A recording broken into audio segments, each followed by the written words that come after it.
Hey everyone, Jonathan here with another land investing tip for you. Today we're going to talk a little bit about topography. Understand the topography of the property. Well, what does that mean?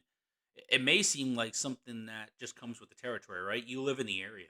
You know what the topography is, you know what's to be expected. But what if you live in an area, say on the East Coast, and you decide you're going to go invest in Arizona? You want to go buy land there. Now they have topography that's all over the place. So what do you do? Well, first you need to realize that there are many places with different elevations, cliffs, valleys, more. These things aren't bad. It's interesting where I live at about 3,500 feet. I live in the mountains.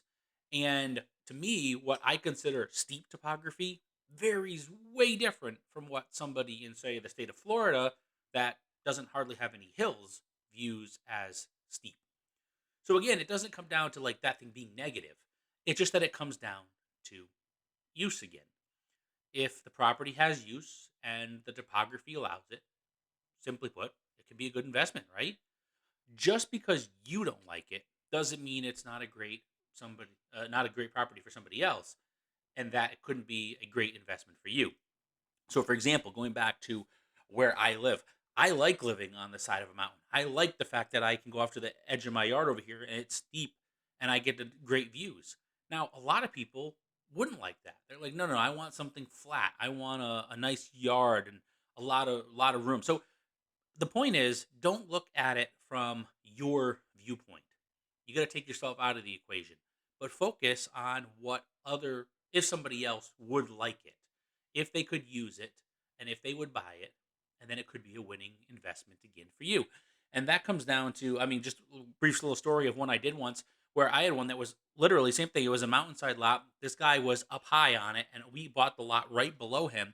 And he literally bought it not to use it, but he bought it so that nobody else would block his view from what he was looking at down below. So to him, it was important just because of that. So you never know where things, sit and where they can be used. So don't look at it from your point of view, but just understand what it means. So getting back to what it means. Well, probably a lot of us have been on those mountain roads where you just kind of driving along the road and you look down the side and the road just, falls right off, right? Well, in that case, you probably couldn't access the property from the road. So maybe with the exception of some sort of recreational land, there isn't much use. And if they don't allow recreation on that property, then there still may not be no use at all. And even if they did allow recreation on it, if it's straight up like that, it really just depends on, again, on what the topography is. So again, this is something that's easily researched. You can go to the county website.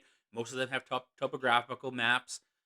Google Earth has topographic maps. A lot of times with Google Earth, you can kind of do like a flyover view and be able to actually see it. So don't view these things as a negative, but just make sure that what the features are on the property aren't disruptive of what the property can be used for, and also highlight them in a positive way for whatever they are. For example, if it is a just completely flat lot, then highlight that. Hey, it's a level lot, easily accessible, can have a big yard, that type of thing. If it's a mountainside lot, great views, can see for miles, beautiful surroundings, that type of thing. And then you'll attract the type of buyer that wants that piece of property.